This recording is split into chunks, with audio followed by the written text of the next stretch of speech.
Sailing for days in the open sea, hunting the blood of my enemies, searching for gold with Gilmekki, we're the pirates of the coast. Hey everybody, this is Rich and you're watching Black Sails Apocalypse World and Running, aka Bsawr. You will notice that there is an extra head at the bottom of the screen, but first we will begin by welcoming my co-host and my nemesis, because it's Black Sailsy, Josh Roby. How are you doing, Josh? I am doing well. My rival crew will come and broadside you later, I guess. Wow. Okay, and because the crew's expanding, this Larry guy seems to like Black Sails, and I've heard that he runs, so why not? Larry from Tabletop Superhighway and this awesome YouTube show that you should totally check out, that we should link if you'll give me a link to it, Larry. How you doing, Larry? I'm doing good, and I guess I am guest starring in this episode of Black Sails. You are, and he's not wearing a red shirt, so. No.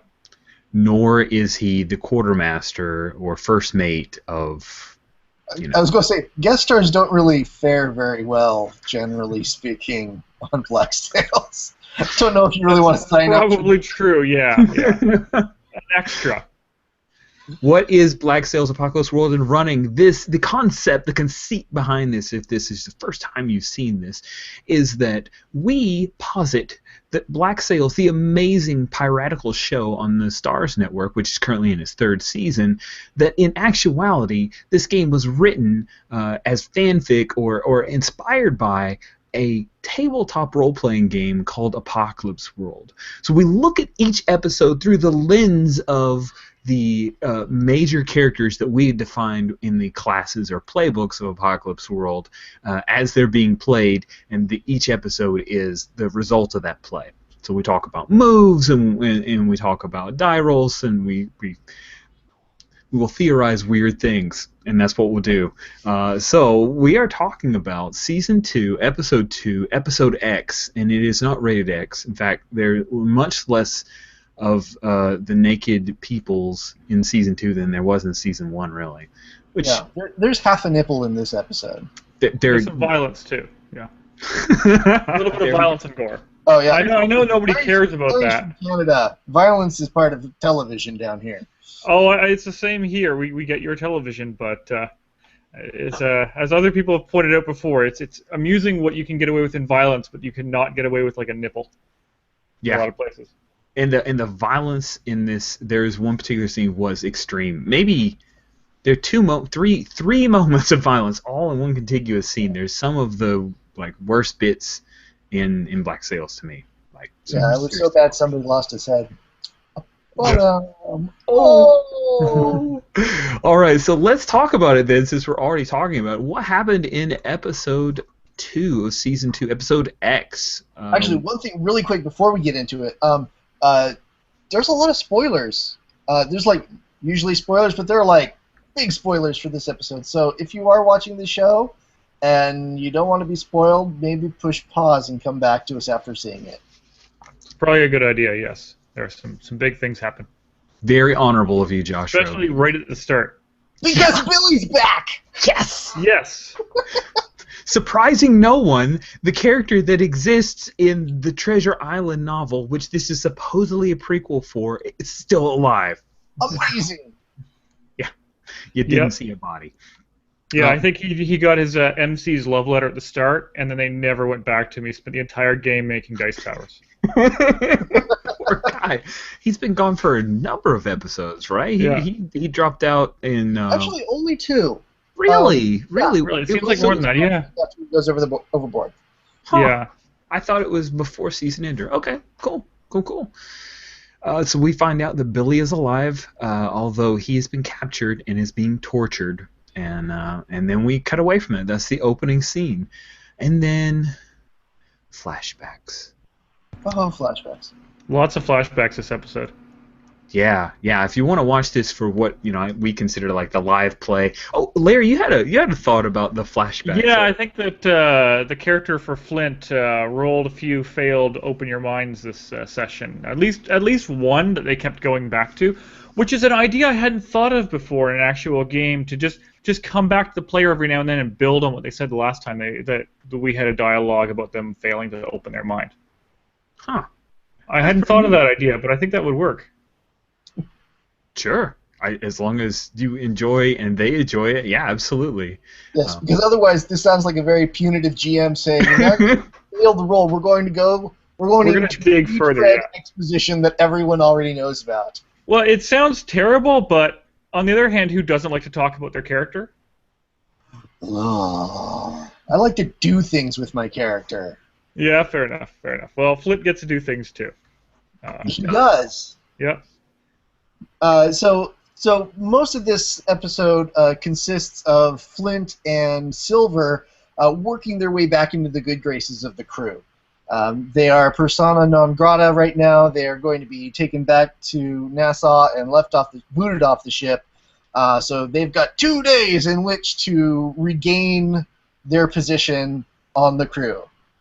So that's the main thrust of the episode. We've got 2 minor plots with Eleanor dealing with Lo, and we have Anne, Rackham, and Max sorting out their new power dynamic. Yeah, some reason sex moves fired last session, and they're dealing with the aftermath as HX kind of shifted around. Got to figure out what's going on. I see Lo as definitely a threat and a countdown clock that's like really aggressively pushed by the MC in this game. It is, and there are a number of places where Eleanor like fails her role, so it's legit aggressively.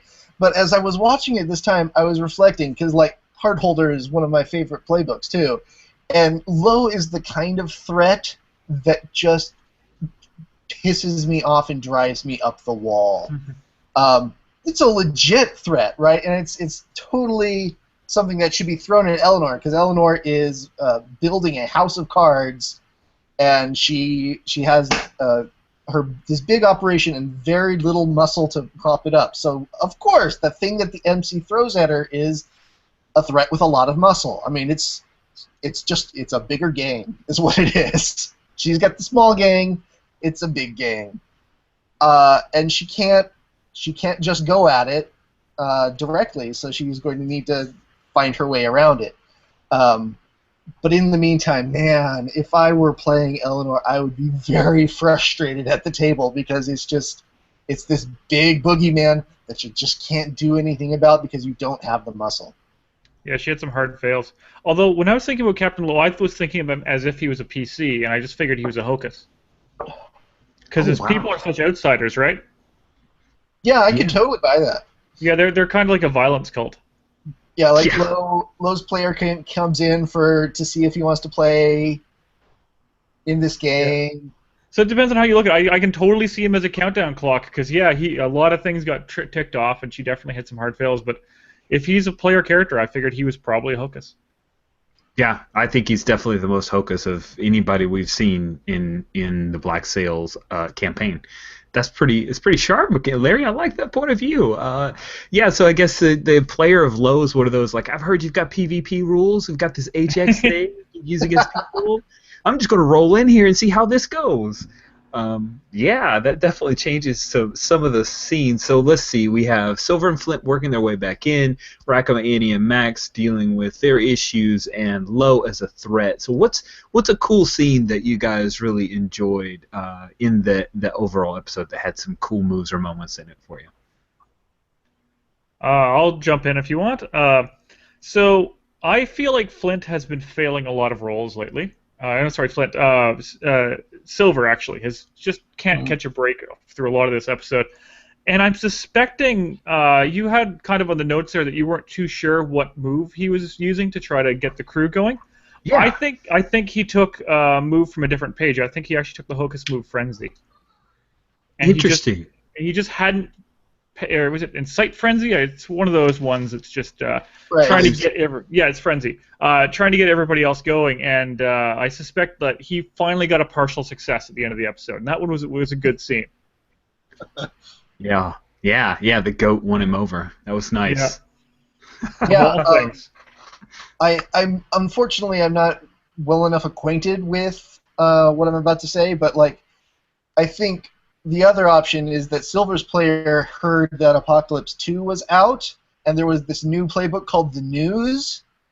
And he switched playbook. Yeah, that's actually a more interesting suggestion. I think it fits better. Yeah.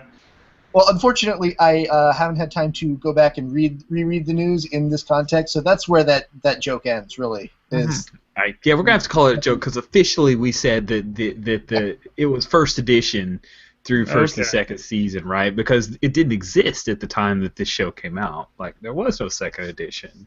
They might have been secret playtesters for Vincent. Oh, I like that little beta playtest version. That's nice. That's I would also cool. put a pass Silver's player to show up with another playbook, being like, "Hey, I found this on the internet. Can I use it?" It's like the Apocalypse World version of the BJ Zanzibar World of Darkness. Is that what you're saying? Exactly. Yeah. That was a deep dig, guys. It was deep. That's like early 2000s right there. I'm sorry. I'll shut up. I got it. All right. Good. I love Flint planting the seed. So, Flint tells Silver at the beginning of the session, you got 2 days to get back in with this crew because I'm going to be captain again. And whatever you do, that's on you, bro. And the very first thing he does is just strolls right into where he used to be captain, into his quarters. And there's Dufresne, little Weasley, just about pissed himself last season for his first combat, and here he is the captain now. This huge Spanish man of war. And Flint, ingratiates himself a little bit, but Flint's he's no Silver, and he's definitely no Rackham. But he lays out and just says, listen, you're going to be tempted to go this way and sail down this area, but if you do, then you're going to run right across some easy merchant, and your guys are going to push you to take a prize because you've got this big ship. Don't do it. You don't have enough people. Get back to Nassau, then get everybody, recrew this place, then go out hunting all you want. And Dufresne takes the bait. He runs out. The very first thing he does is he's like talking to one of the other sailors. Hey, what would you think if I said we go down here? And he's like, well, I think you're a really damn good sailor, and I don't think that's you. So who's feeding you stuff? And Dufresne says, well, Flint said it. But he said that if we go here, then we're going to find somebody and find some merchant. And then the sailor says, well, yeah, maybe he doesn't want you to take that prize because once you do, then you're firmly in for captain. And Flint's fucked. And I was like, yeah, that's not good. That's not good for Flint. Mm-hmm. And I just love that was all, conjecture. That was all part of Flint's plan. Was that a move? Do you think he manipulated Dufresne? Yeah, I think it was a seduce or manipulate. I think you're right. I think it's a manipulate, but I think it's also a manipulate that comes after a read a person. I think at some point, and I'm not even sure if it's this episode or one before, but the whole plan hinges on the fact that Flint knows Dufresne will not be able to take a ship. And he's betting absolutely everything on this. So he's got to be pretty fucking certain about it. So I'm thinking it's definitely he has done the read a person. He knows. He has seen into he's pulled the sagas from the Icelander movie. He's seen into that other person's soul, and he knows that it's just not going to work out for Dufresne. Yeah, and I think that's a really good interpretation because manipulate is a hot move, and I don't think Flint. I think he's like neg one hot. That is not a guy who he goes aggro. He is a chopper. That is his playbook. And so I think you're right. He's probably got a good sharp. He read the guy and just asked the MC, how do I get Dufresne to roll? What do I do? And the MC just laid it out and said, you got to goad him into trying to take a prize when he can't. That's a smart move for people that that don't have a high hot is, why do you want to go to manipulate unless someone highlighted your hot? Why do you want to go to manipulate if you're going to hose yourself? Not that it can be fun, right? Misses and 7 to 9s are fun. But if you're thinking tactically, like, I really want this thing to be accomplished, read a person's completely viable option to get people to do things. So. Yeah, that's why it's there. It actually leads to another one too, which is whenever he does a seize by force on his ship, which it flows and you can see it happen in the fiction of the story there. Oh yeah, that moment after they fail to take the ship, yeah, he bellows down at the guys. Well, you've got to sink this ship because otherwise no one will fear this flag. I love that price for Dufresne. And that moment where everybody pauses up, like, okay, are we doing this thing the Flint said? It's cool. Yeah. Oh, he definitely didn't pick Suffer Little Harm, though. Sorry, go ahead there, Josh. I don't think he ever picked Suffer Little Harm. That's a good point. I think that he just scratched that out on his sheet. He's got his own basic moves. He's just erased certain parts. Yeah. No.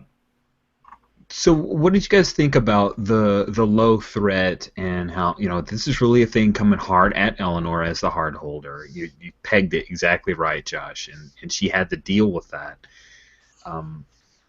Yeah, and whether or not Low is Hocus or a threat, the MC had just an exquisite move when he puts Meeks into Eleanor's office, and Meeks just lays it out like, Low is terrible. He's like barely even human. He needs to be removed for the good of my men, for the good of this island. He needs to be removed. And Eleanor says, "I don't know why you're telling me this."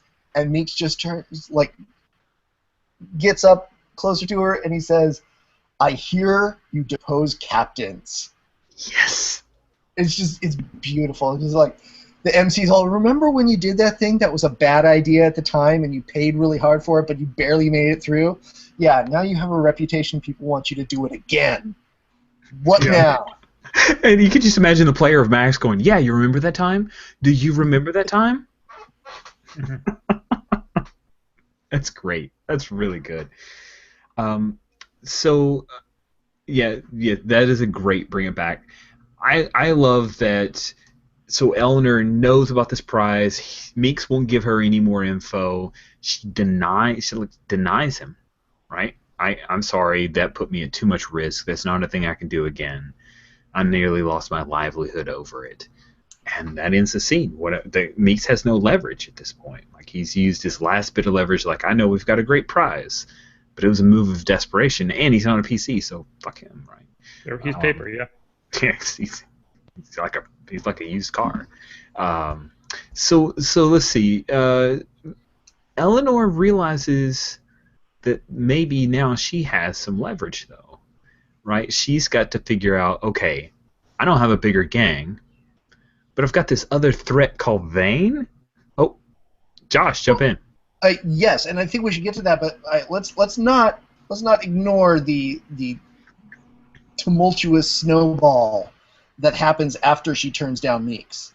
Do it. She turns down Meeks. She goes upstairs to the meeting. Vane tells her that you've got to stop acting like you own the place because you don't have the muscle to back up those sorts of claims. And Eleanor goes, that's an interesting perspective. And then she goes downstairs and acts like she owns the place despite the fact that she doesn't have the muscle, directly into Low's face after Low has decapitated Meeks. And Eleanor tries to just, with social pressure, push the sociopath out of the room, and it fails spectacularly for her.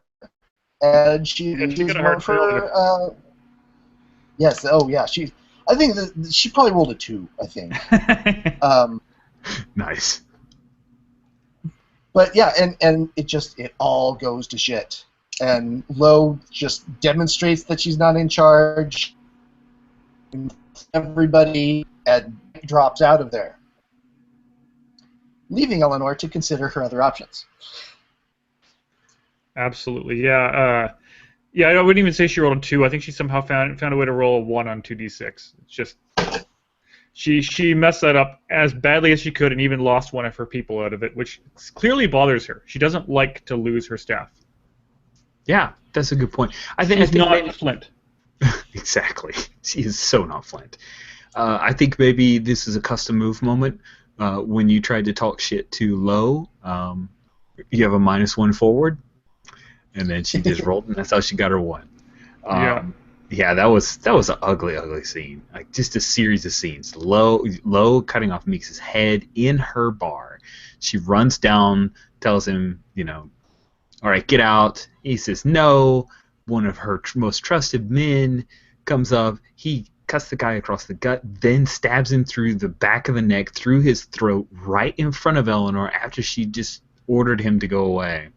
Just completely stomped on any dose of power. With, 4 guys? Yep. Yep. Yeah, 4 guys. Ugh. Ugly, ugly stuff. I think maybe she was going aggro at that point, like when she tried to get after Lo, just like, hey, get the hell out of my bar, and he said he'd suck it up, right? Yeah, but she's definitely going aggro because she is implying that she's going to use physical force, and as Vane was just telling her, she doesn't have any physical force to use, and Lo just has the higher rated gang. Mm-hmm. I want to backtrack for a minute, just because there was something I saw take place before Lo cutting off Meeks' head, because that was a subplot that was going on. That was an advancement of the clock. And here Eleanor's talking to Vane, and Vane's like, hey, you need to watch what you're doing. You really can't roll this hard. Exactly like you said, Josh. She's trying to manipulate him, I think, right? Or at least here's my justification. She's trying to manipulate him. Hey, maybe, this for the good of us, Lo's a problem. And she fails the roll. And so a lot of times in Apocalypse World games, it's very like move, counter, move, move, counter, move. It's always the stuff that's very player facing. I'll see MCs like, okay, I'm going to go with these reactions. Here are my moves. And they're always in direct opposition or direct reaction to whatever the player's done. But this is obviously, if we go with Lo being a threat and a countdown clock, she fails the manipulation. Instead of Vane doing anything, you tick up that clock, and that's where Meeks loses his head. And I like that just from a thought process to remind me as an MC, hey, I don't always have to do, okay, Vane's now going to say something back to her. It doesn't have to be that. It doesn't have to be that at all. You can announce future badness. You can advance that countdown clock, which can be tough. Like if you don't have countdown clocks that are obvious, advancing a countdown clock and the player and not speaking the move, that can. How do you guys deal with that? Like I guess from an MC, if you're like, I'm going to advance my countdown clock because they just failed this roll, but those two aren't necessarily related. How do I communicate to the player? Here's my move. Or do you? Do you just continue with the scene, you mark it in secret? I'm just curious how you handle it. Josh, how do you do This that? is difficult. I have seen pretty much exactly this situation go poorly in a Powered by the Apocalypse game of Battlestar Galactica, where a failed manipulation or something hit, and the MC jump cut to the airlock where people got spaced, and the player later asked, what was all that about? Because that felt really disconnected to me.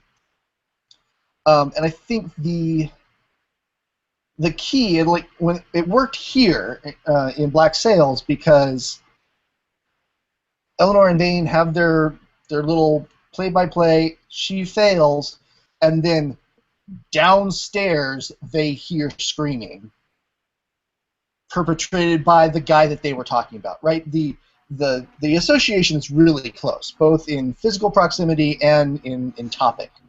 And I think this is a thing you can definitely do as the MC, but you've got to be really careful with it to make sure that those lines of not causality but narrative causality are clear. That you failed, therefore something about what you failed on, something goes wrong. It can't be some other unrelated countdown clock. It's got to be something related to the failure, and preferably something that's relatively immediate. Larry, what do you think about that? Do you have any thoughts? That makes a lot of sense there, and definitely I can see, Josh, where you've made that connection, and it hadn't occurred to me that way, but it totally works. How I would handle the same sort of thing, but if there's not an immediate thing, I do this in pretty much every Powered by Apocalypse game where if somebody's got a hard fail or somebody's giving me that golden opportunity, I basically have to make a hard move. Then if I don't have an immediate thing that I'm staring at in front of me, I might say to the player, I'm going to come back to you. You know, like, I owe you one hard move. And I don't forget those. I definitely, like, I write that down somewhere, and I'm always happy to have them. You know, it's more common for me when somebody's gotten a bunch of them in a row, and I'm, you know, like, the thing I've been waiting to do for the last 20 minutes to people, I just did it, and I don't necessarily want to throw more into that. In this case, yeah, Eleanor definitely had a couple of hard fails in a row. I don't know if she necessarily had a role whenever she talked to Meeks, but that was definitely announcing future badness whenever Meeks came into her office. That might have just been that the GM got a golden opportunity because, you know, he gave her a warning and she just ignored it. So he says, all right, here you go. And then she just basically sent him downstairs to his death to, like, talk to her later because she didn't think it was that important. Now she's finding out it's the most important thing. That's nice. I like that. I'd forgotten that she'd sent him downstairs to wait, and that's why he was right there for Lo to walk in on. That's really great. So I'm sorry, I'm gonna pull back to this mostly because at this point you guys are helping me work through some, like, running Apocalypse World thought process. So if you have a series of countdown clocks, and the way to advance those countdown clocks is for them to be at least somewhat related to the scene at hand, then these background countdown clocks, are they things that you advance without hard moves just because you have the ability to make a move as an MC whenever the players kind of look at you and want something to happen? Well, and I may be wrong on this because my countdown clock foo is not fabulous, but I believe you're supposed to advance a countdown clock whenever the thing that is on the countdown clock would have happened. Yeah, it doesn't necessarily take a failure. I was about to say the exact same thing, Josh. Yeah. Nice. If the dam breaks, the dam breaks. Move on the countdown clock. There's definitely an example of that here with, like, the greater world and the mistrust in her family. Like, because her good name has been torn through the mud, it's now becoming harder on the pirates, kind of a thing. That's definitely a countdown clock that's clicking up, but it's not necessarily as a result of a failed move. It's just the fiction has caused their position of their selling ability to be diminished. Sorry, go on. Yeah. And my only other thought on the matter is that I've seen MCs do countdown clocks kind of behind the GM screen, and I've seen MCs do them relatively, you know, in front of the GM screen, despite the fact that there's no screen. And I don't think that they work very well when they're secret, when they're hidden. And even when the GM just goes, oh, you failed? Okay. And writes down something, you know, and you know that that's the countdown clock sheet. Even that's enough to give you a sense of consequence to your actions. So, yeah, that's what I sometimes, what I prefer to do when I run, and what I like to see when someone else is running, is that it is like you don't read off what's on the countdown clock or anything like that. Is you just, it's clear that badness is occurring because you failed the roll or whatever. Cool. Thanks. That's helpful to me. I appreciate that, guys. It reminds me a little bit of how towns work in Dogs in the Vineyard, which, of course, kind of earlier work from Vincent, so that makes sense. Cool. All right, so we talked about the deposed captains, Eleanor's failed manipulate, and her failed go aggro. Poor girl can't buy a break. She's just living in the sixes. If only she were playing Dungeon World, she might have made a level. Who knows? Any PC moves that any other moves or anything else about the episode? Yeah, there's a couple of, like, obviously you mentioned sex moves between Max and Annie, and Rackham's in there as well. I have to assume that that between Rackham and I think it was Annie Body had a hit AJAX reset. Must have happened recently. Nice. I like that. I don't know you anymore. Apparently you're bi. What? Yeah, so something got reset there because they suddenly lost a lot of control over each other, really. Yeah. But he looks like he's poised to do some interesting things coming up. Yeah. Only Jack Rackham, only an operator would say, well, my girl is sleeping with the Skinner. I'm just going to make this into an opportunity for work. Moving on. Obviously, this is all that I needed to become a captain. Yeah, Silver just gave up the operator book, and he's just slid it over. Exactly. So I downloaded this captain playbook off the internet. This looks a little bit like the Juggernaut. I don't think it's very... No. Awesome. Anything else about the episode we want to talk about, guys? That's all I've got. I think that's it, yeah. Nice. I think it's a pretty great episode. I really enjoy this one. Not so much on the flashbacks, but there were some pretty awesome things. That beheading was... We get to watch some powdered wig guys get beaten up. That was always good. That's true. There were powder wig punch fights. Yeah. With future Flint, or prequel Flint. Flint in his failed Open Your Brain. Cool. So let's talk about jogging. Let's get caught up. Josh, how is your jogging going? How's the running going for you? Pretty good. I'm trying to remember if it was last weekend or the weekend before. I think the weekend before we went down to Florida, into Orlando for which one was it? The Star Wars Dark Side race, and I ran the half marathon. I only realized, like, not even later that day, but like 2 days later, I realized, I did intervals for the entire half marathon. I didn't slack off at all. Huh? That's a first. Nice. Yeah, but that half marathon was in fact just a training run, because this weekend I'm going to be running the Rock and Roll Marathon here in Nashville. Congratulations. Congratulations. Is that your first?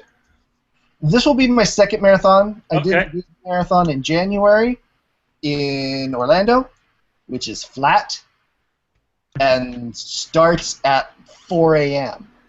Yeah, it'll be a little trickier if it starts a little later in his sales. On Saturday, it will start at 7 a.m., which means I will be running well into the sunlight, and Nashville. I've looked at the elevation for the course, and like I was impressed that they got it that flat for 26 miles, but it's still not flat. It's there, and the big hill is at the very start of the race. So that's better than the end. I'm of two minds, right? I think knowing that it's there, I will be careful. If I didn't happen to look at the elevation for the course, I very well might have just killed myself on that hill and then not even finished. So yeah, just cut your pace in the hill if you're worried, and relax. I'll be careful. So that's what I'm doing. How about you? I'm pretty excited because after last year was a struggle of I ran really, really hard 2 years ago, burnt myself out a little bit. Last year I slacked off, gained a little bit of weight, had really lost a lot of speed. I finally got myself back down to a 30-minute 5K a few weeks ago, which was a struggle. The start of the year I was running like 11-minute miles, and so I got myself down to a 30-minute 5K. Pretty excited. I did like 2.5 miles today, and I'm basically running about 3-4 times a week. My long runs are much, much shorter. I do a 6-mile long run right now with a group of people, but I'm looking to start kind of pushing that out to 8, 10, and start getting my miles back up. But yeah, the thing about like what I need is to be training for a race. That really helps me with focus. I'm in Florida. There are nothing but 5Ks from now until August. So I really want to train for a 10K or a half marathon, but there's nothing. There's literally not a single. I'm gonna have to make up like rich 10K. That's all I can do. Just pretend it's a race because it gets so darn hot. It was 91 today, and here it is in April. It's so darn hot that it's just people do not want to run for that long in groups. Are there night races? They are all 5Ks. Ah, Yeah. That's rough. Yeah, you're gonna have to like have your family set up like water stations along the road, and have your son hand you water as you run by. Yeah, you could do this. I just do. I'm gonna set up a 2-mile thing and just loop, and so he could just sit there, play video games, hand me some more water. Yeah, and then you'll be there for the finish line too. Yeah, that's it. That's it. We've now invite fixed some my people problem. that you know that are runners, maybe people from work or whatever, and just say, hey, I'm doing a 10K. Just organizing my own race 10K. You should join. Make up T-shirts. Okay, this is a thing that probably needs to happen. I'm gonna have to figure out how to do this. Thank you. You guys rock. So Larry, how are things going? I understand you're not running so much. What's your focus in 2016? I have some backpack hiking trips planned, so I've been doing a lot of that. Like tomorrow, I'm going to be walking 30K with the weight on my back, but I've still run to and from work. So I'm at 5K from work, so that gives me some running in my regular thing, and with a backpack on for the running because I'm carrying my lunch and all my stuff. And I want to bring a game book to read if things are quiet, kind of a thing, you know. That adds up to a number of kilometers, and it feels like a number of kilometers because of the backpack on and such like that. And the times of day vary, so sometimes I'm doing it in the middle of the heat. So yeah, like I'm keeping active with running, but I'm not training that hard. I've got a 10K coming up that I've signed up for, but honestly, that's not going to take any particular training for me. I could do a 10K right now, so that's not a big deal. I don't have plans this year to do what I've been doing in every previous year, which was signing up for marathons and I'm sure Josh is quite familiar with getting as much running in, and that once a week or so you have your very long one. It just brutalizes you, and you plan your days off around okay, this is a day that I'm gonna get up at 4 o'clock in the morning and run for 4 hours. Yep. Yeah. I decided this year I wasn't going to do that to myself. Last year I signed up for 4 marathons, so I ran 4 marathons, and because of training, just like training marathons kind of a thing, I was basically running a full marathon every week or so, every week to every 2 weeks from August and well into October. So yeah, there was a lot of running last year, and I'm taking a little bit of downtime, our good host Richard here has been doing himself last year. Yeah, but mine wasn't planned. It was just, oh God, I'm so sick of this thing. It was being weenie. Yours at least is, hey, I'm going to do hiking. I'm going to do other things, and that's great that you're staying active. And it sounds like it's going to be really fun. Hiking is a pretty cool thing. I have a very nice little trip planned in the fall there, where we're gonna do a very famous route that's in our area, and it's about 70K, well 72 kilometers, so it's not too bad. We're gonna stretch that out over a couple days, and it's gonna be gorgeous. So it'll be a lot of fun. Where are you, and what is this? I'm on the west coast, so I'm a little ways out. There's tons of trails around here, but if you don't like going up and down with your running, you're not gonna avoid it here. Yeah. I've got a couple of brutal hills along my run to work, and I've just gotten to the point where okay. Let's just do the hill, Nice. I can run to work, but I am such a sweaty hog that no one wants, unless they put a shower in at my office. That okay, they have a shower at work, so. See, I wish I had it. If I had a shower at work, I would run to work. Yeah, it's only 5K for me, and I can do that in about half an hour. So with a backpack, and yeah, probably who work before people who drive sometimes. Yeah. But awesome. Yeah, I don't have any races that are pushing me this hard. I am trying to get my better half to sign up for some more things. So if she signs up for the half marathon, I might sign up for the half marathon as well. She probably won't like the fact that I can train for it in 2 weekends, but.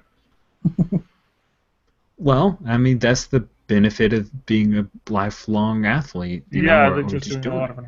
Yeah, cool. Yeah. Well, awesome. I think that's fantastic, and thank you for joining us, Larry, with your non-red shirt. It was my pleasure. been thinking, you do something about running and about Apocalypse World, about like Black Sails show, which I'd at least seen a season of at the time, because I actually did have to catch up to watch this one. Like, why don't I join Rich for this someday? Yeah, and Josh too. So thanks for joining us, and thanks, awesome. Josh. Thank you, Josh, so much for coming on. My cohort and nemesis. It's always good to talk to you, sir.